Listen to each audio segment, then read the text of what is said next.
So, one of the most important things we can do in these human bodies that we live in is to learn how to support our nervous system. And our nervous system is always just asking the question, am I safe or not? The nervous system wants to keep you safe. It wants to just make sure that everything is copacetic and it can regulate you. Sometimes our nervous systems have gotten stuck in the fight, flight, or the freeze response. And when that happens, it's kind of like a muscle, right? The nervous system is, or the vagus nerve is just always scanning the internal environment of the body, going, am I safe? And sometimes when we've experienced prolonged states of being in anxiety, being in a depressed mode, or grief, we can get stuck there. All of these states are also incredibly important. Sometimes we need to go into that freeze response to protect ourselves. Sometimes we need to be able to react quickly by going into fight or flight mode. The importance is that our vagus nerve and our nervous system need to be toned so that they move in and out of these three states easily. So from being everything's good, the ventral state, to the fight, flight, freeze state, let's move, we got to do something, to the freeze state, the dorsal state. So we move in and out of these states that is very natural for us to do. It is also very important to know how to support your nervous system when you are in the middle of creating change in your life. So when we are experimenting with doing things differently, creating a new mindset, creating new habits, changing beliefs that keep us stuck, our nervous systems are going to go into high gear when we attempt to do something different. This is just because for the nervous system, it feels like there's something wrong because we're doing something different. So nervous system support can help you in many, many, many different ways. So I have 3 tips as to how you can support your nervous system. The first one is to ground. So we are electromagnetic beings, just like the earth, just like the trees, just like everything around us. We are electromagnetic, carbon-based beings. To ground literally means to connect to the earth somehow, to support us, to remind us of our connection. So you can do this in many different ways. You can have a bath. I like to have what one of my teachers calls a spirit bath. I have Epsom salt, sea salt, and baking soda. And I fully immerse my body, including my head, in this bath. I find it incredibly grounding and calming for my body. You can go outside and walk in the ground with your bare feet. You can lie in the grass. That also is very grounding for your body.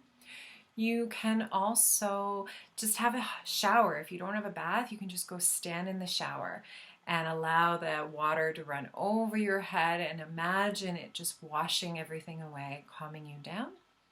You can also go and immerse yourself in the ocean, in a lake, in the river, as well as taking a moment and closing your eyes and imagining roots growing out from either your root center, right in between your sit bones, or the bottom of your feet. And imagining those roots, or they could look like vines, whatever you imagine to be, moving down through the earth, down past all of the rocks, and then anchoring into the center of Mother Earth and anchoring you there. The second way that you can support your nervous system is through mindfulness. So mindfulness is literally bringing your mind to the present moment, to be creating an awareness of what's going on for you on a more regular basis. We live as human beings mostly in the future, and we're trying to make predictions of the future based on what we experienced in the past. And so we're never actually here right now in this moment. We're living in the future or in the past. That in that in and of itself can create anxiety. So, to cultivate mindfulness, one of the things that I like to do is set an alarm on my phone 3 times a day. And it can say something like when it goes off, I name them. And so it can say breathe, or it could say check in with yourself right now, or it could say we've got this. And whenever my alarm goes off, I put my hands on my heart and I just breathe and I say to myself whatever it is that I've programmed my alarms to say. You could also start yourself a journaling practice where you begin in the morning or at night or whenever you feel called to just start checking in. What am I feeling right now?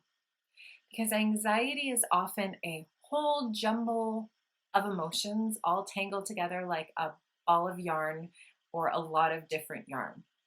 And when we start to check in with how we're feeling, we notice that there's actually way more going on than anxiety. There could be some sadness, some anger, some confusion, some overwhelm. And what happens when we start to kind of pull apart the emotions that are under the umbrella of anxiety is that we then know that we can support ourselves. If I'm feeling overwhelmed, I might go, oh, okay, I need to take this next weekend with no plans, where I just chill out to help my overwhelm.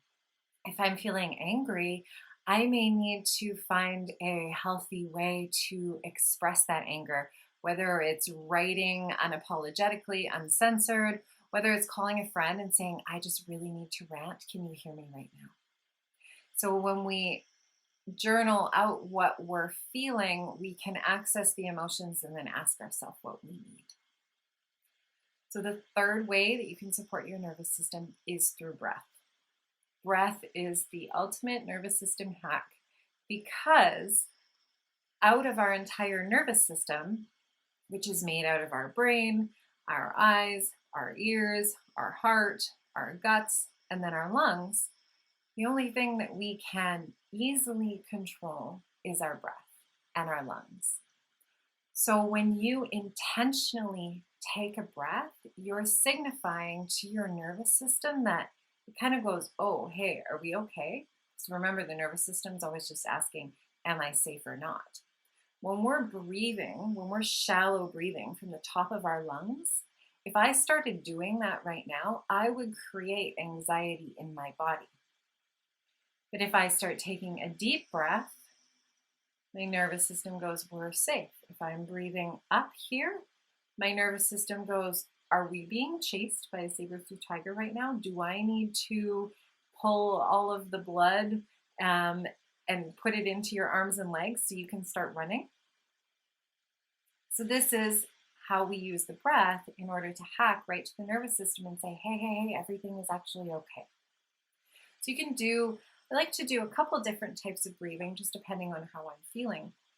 If I want to help support myself to go to sleep at night, or I'm feeling a little nervous or anxious, one of my favorite things to do is place my hand on my heart center and then one hand on my solar plexus, so it's kind of right above my belly button.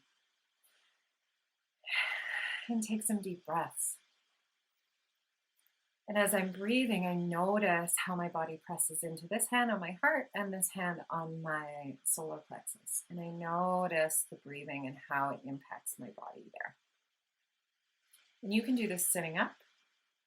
You can also do it lying down. I love to lie down in bed while I'm going to sleep at night, and I breathe like this. I put my hand on my stomach and my hand on my heart.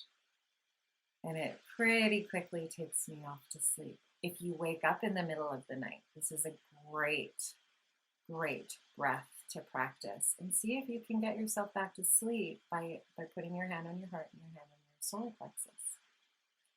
Now, if you're feeling more heightened anxiety, or you're feeling kind of frustrated, or you're feeling quite low and you've been stuck in this, what we sometimes call a depressed state for a while, sometimes it's useful to use a little bit more of an active breath.